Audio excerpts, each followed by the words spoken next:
Hello Virgo, Sun, Moon, Rising, and Venus signs. Kamusta kayo? Sana po'y nasa mabuti kayong kalagayan. Welcome back po sa Star Tarot. At kung bago kayo dito, welcome din po kayo. Please subscribe, like, share my videos, and leave me a comment kung nakaresonate po kayo. Okay? Thank you. So we have Journey by Moonlight. Yan, Believe in Magic, Virgo. Okay? Believe in magic. Kasi baka there are magical moments, magical events that are about to unfold in your life. Kaya iniimbitahan kayo na magtiwala ka. Magtiwala ka sa magic. Okay? Paniwalaan mo yung mga magic. Kasi there are a lot of magical moments that may unfold sa buhay mo sa ngayon. So, distant thunder, clear the air. Okay? Clear the air para nang sa gayon, hindi dumating kung ano man ang possible na maging problema. Kasi maaaring merong, ano yun, merong bagyo na nasa malayong lugar. So, para hindi yan, para maiwasan pa, no? Kasi that storm could represent problema. Para maiwasan, no, na dumating or lumapit sa yung problemang yan, linisin mo na yung hangin, linisin mo na yung environment mo para walang chance na lumapit ang problemang ito. And how would you be able to do that? Maging maingat ka, maging cautious ka. Be aware of what you're going to say, be aware of what you're going to do, 'di ba? Maging ano ka, maging discerning, yung mga ganon. Okay? At saka, yun, mag-ingat, no? With the people around you, whom you deal with, ano mga sinasabi mo, pag-isipan mong mabuti. You know, para maiwasan ang problema, para maiwasan yung pagdating ng kung ano man ang pwedeng maging diferensya. Kasi parang ano to parang warning ito sa'yo. But you can still change, di ba, the outcome nito. So, pwedeng maiwasan mo pa yan. Ano man ang mga problema na yan, maiiwasan mo yan. Diba? So, pag-isipan mong mabuti kung paano mo maiiwasan. What are the things that you need to do? Okay? Kasi kayo lang naman ang nakakaalam. Diba? Kung ano yan possible na mangyari. Anong mga possible na maganap. Diba? Kaya kailangan na pag-isipan mong mabuti.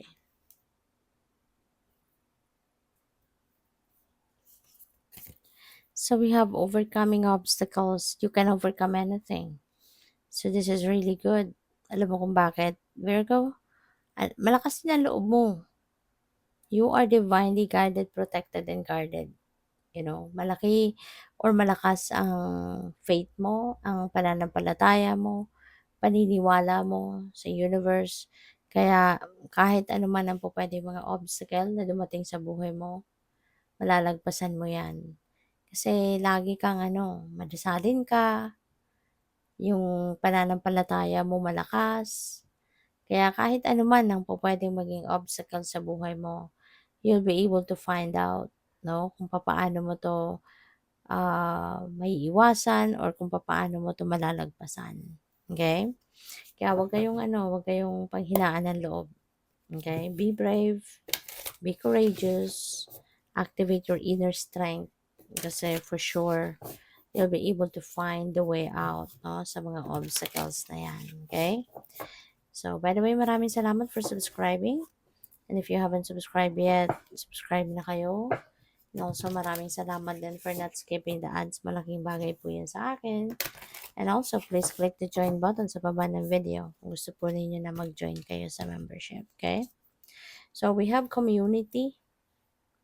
Yan. So, maybe yung iba sa inyo, Virgo, is going to siguro do something dito, no? Baka feeling ko dito merong mga community activity that you are going to join.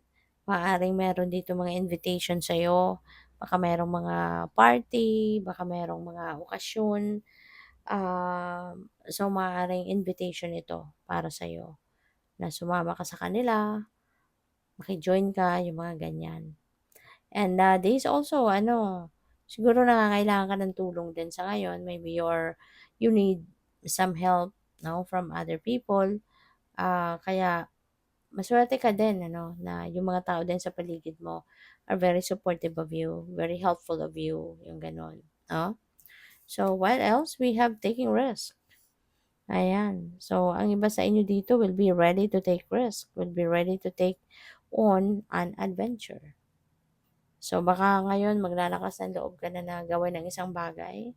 Maaaring merong sitwasyon na matagal mo na 'tong gustong gawin, pero baka napanghihinaan ka ng loob or maybe you just really ano, baka ang dami mong ginagawa, 'di ba? Maaaring ang dami mong ginagawa. Kaya parang hindi mo 'to ma-prioritize, something like that.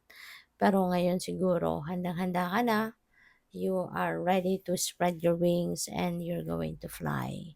So this is good kasi pupuwedeng nagtitiwala ka na talaga sa sarili mo, sa kakayanan mo, na kaya mo 'to. Kasi this could be something 'no, that you've never done before, 'no? Kaya maaaring ito na yung gagawin mo na siya ngayon. So what else? We have security, okay?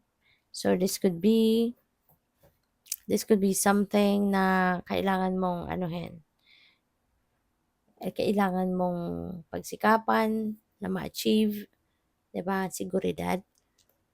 Hindi lang ito seguridad ng tahanan ninyo, ng mga material yung possessions, hindi lang 'yan. But also feeling ko dito security 'no, sa sarili mo, 'di ba? Kasi pupuwedeng merong mga bagay or sitwasyon dito na parang you are insecure about, 'no? Maybe you're insecure sa ibang tao, yung mga gano'n ba? It feels like to me that this is more on security on a personal level, you know? So, yun ang napi-pick up ko diyan. So, we have success. Wow, Virgo. Kung ano man 'tong obstacle na 'to, mapagtatagumpayan mo 'yan. Yan agad ang pumasok sa isip ko. So, kung whatever it is that you are experiencing right now na medyo mahirap, medyo challenging, this is something, no, na pagtatagumpayan mo. This is something that you are going to be ready to, to succeed or ready to overcome. Kaya, good for you. Good luck, no?